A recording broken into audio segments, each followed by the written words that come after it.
Hey there, Mitch Bayliss here. Great job downloading my new Complexity Pathfinder framework.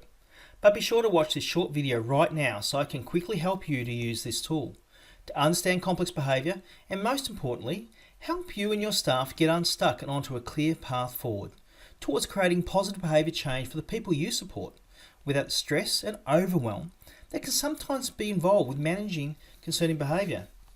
And a little bit about me if this is your first training session with me. I'm the Principal Consultant for Mitch, Bayliss & Co., Specialist in Complex Behaviour Support and Creator of the Leadership Framework.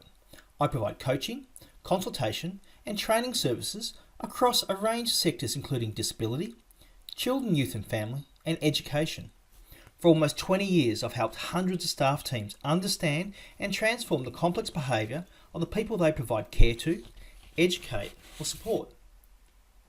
And just so you know you're in the right place, I want to underscore that this is the exact same process that I go through as a complex behaviour consultant each and every time I receive requests for service. When exploring the potential referral, the Complexity Pathfinder framework helps me to zoom out and get a broader perspective, enabling me to understand the complexity involved in the referral and identify where to start with recommending service provision. I've used this tool with a wide range of leaders across various sectors including principals of schools, managers of residential care services, plan coordinators and case managers in disability, out-of-home care and child protection. As you might be aware, effective behaviour change for people engaged in concerning behaviour can be like trying to solve a complicated and ever-changing puzzle. A slow and difficult process with just as many setbacks as there are successes along the way. Getting clear at the start of the change process about the behavioural concerns, the broader context in which the behaviour occurs, is essential if you want to get off on the right foot and save everyone a lot of unnecessary stress, wasted time and expense. As a consultant supporting staff teams to understand and respond to the needs of people with complex behaviour, often there have been many professionals who have been involved before me. It's not uncommon to walk into a first meeting only to be confronted with a stack of reports, documenting previous assessments and attempts at intervention, all of which have failed to effect lasting change for the focus person. This was not because staff weren't dedicated to the person they were supporting. They almost always absolutely were, nor was it about the expertise of the professionals who had been involved, as often they had been very qualified and experienced individuals. In my experience, there are three main reasons why support staff and professionals alike struggle. Firstly, staff are often so stressed and overwhelmed that they are struggling to manage the behaviour, let alone affect positive behaviour change. Secondly, staff, while often highly skilled in many respects, just don't have the tools they need to affect change, or simply are using the wrong tools or even applying the right tools but at the wrong time or in the wrong way. And thirdly, and perhaps most importantly, staff and professionals often don't have a clear and proven roadmap that will lead towards behaviour change. And like stuck in a maze, they can't zoom out to see the bigger picture of the behaviour change puzzle to find their way out.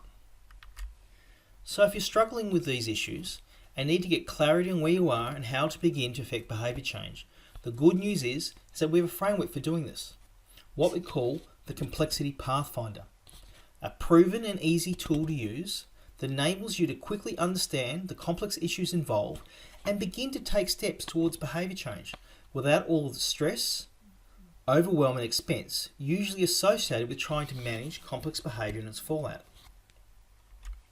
Now, this slide that you have in front of you is the one page that contains everything you need to generate a snapshot and create a clear pathway to change. At the end of the day, there are 4 steps you need to consider in developing a clear strategic plan. Okay, let's dig in. Let's begin up here with step 1.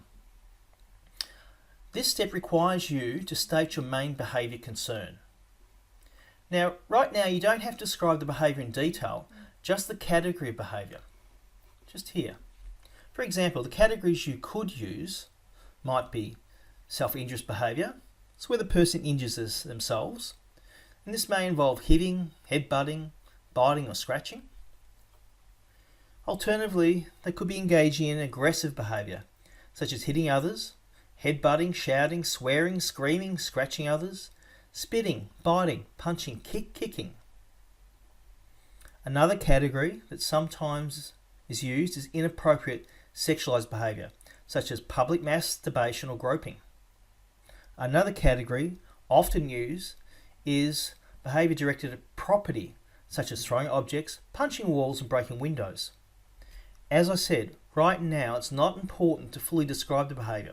That comes later in the leadership roadmap when we start to drill down. Just simply and clearly state the category or categories that best describe the behavior concern you are wanting to target for change right now. Okay. Step 2 over here is a focus on the window on relational health.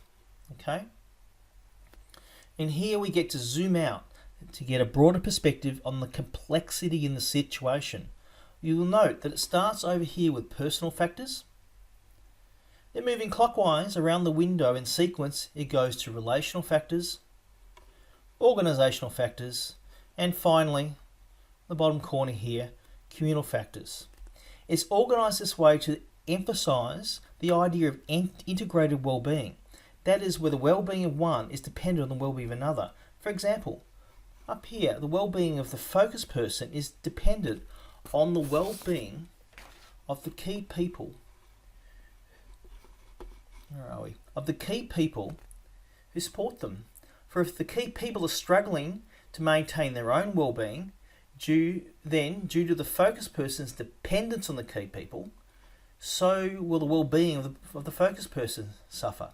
The same is true for the remainder of the relational health window.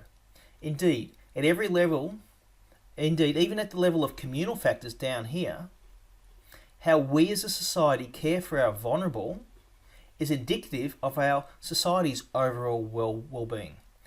When listing factors in every square of this window, don't get bogged down with detail.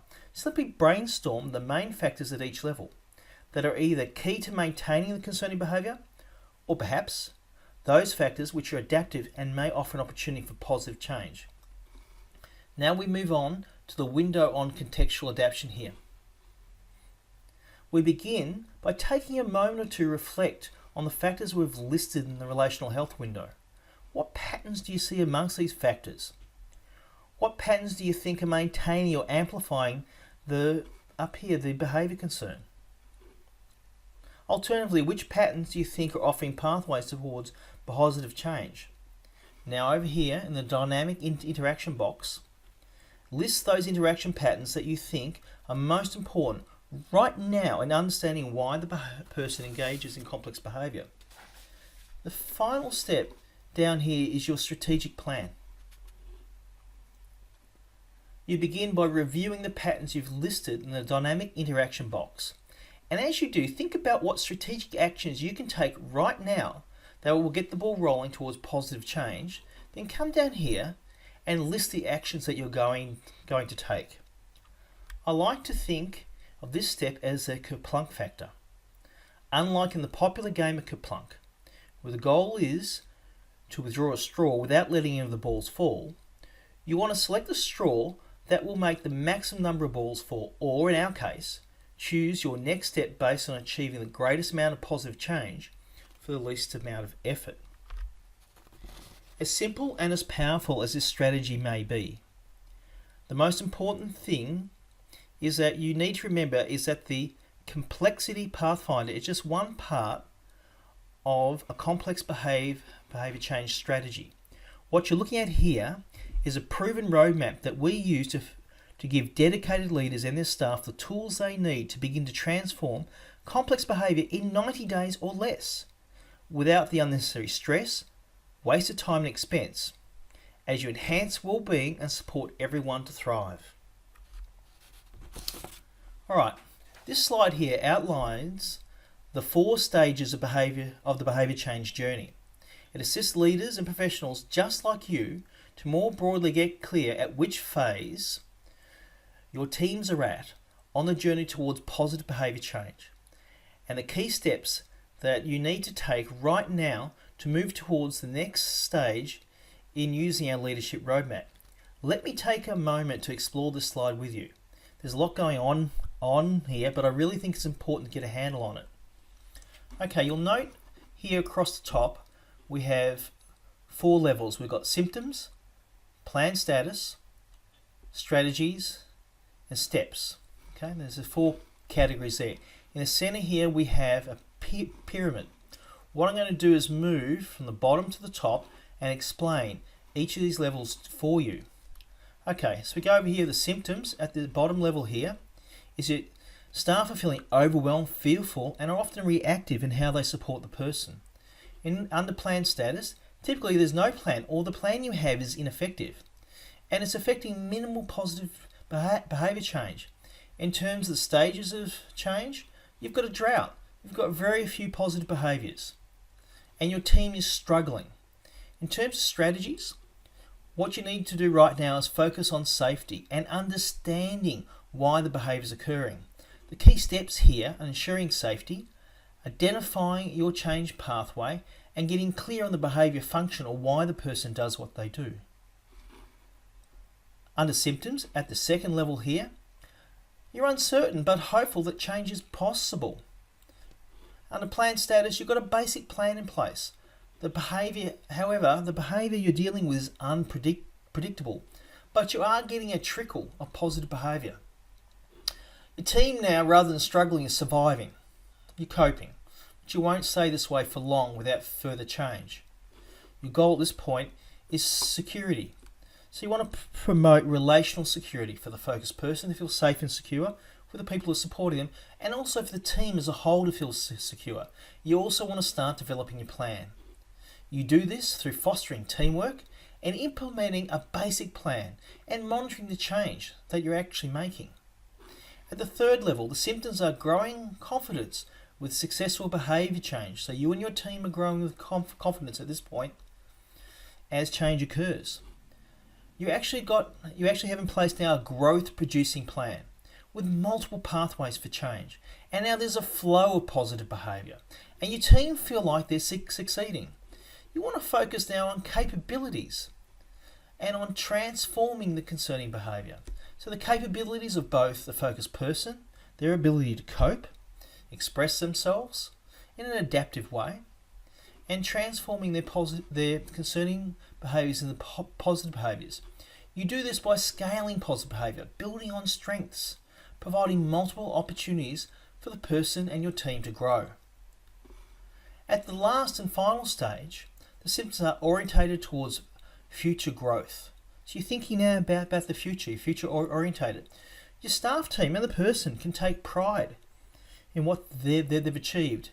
And the team have a feeling of a sense of legacy, like they're actually leaving some lasting change here.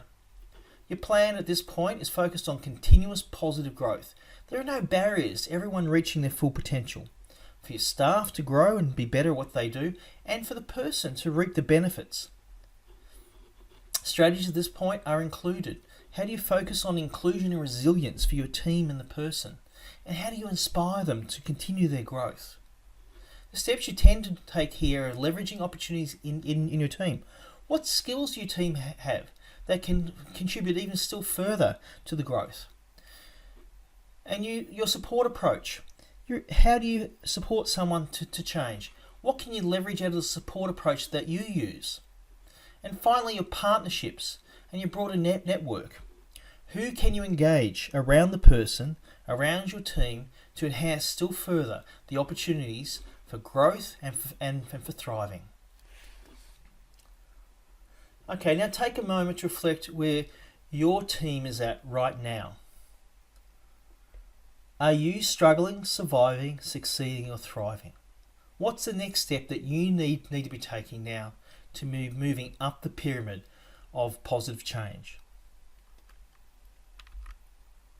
Okay, I hope you've enjoyed this presentation and have found the Complexity Pathfinder to be a useful tool for you, your team, and the people you support. If you are struggling right now to support a person with concerning behaviour, I encourage you to get started and complete the Complexity Pathfinder straight away. If you want support to complete this tool, or perhaps to talk about a current issue of concerning behaviour, email me your contact details to support@mitchbayliss.co to book a fast-track phone call, absolutely free. I will then contact you within a few days after receiving the email to organise a time to talk so I can help you get unstuck and on the path towards positive behaviour change. Thanks very much for listening and good luck.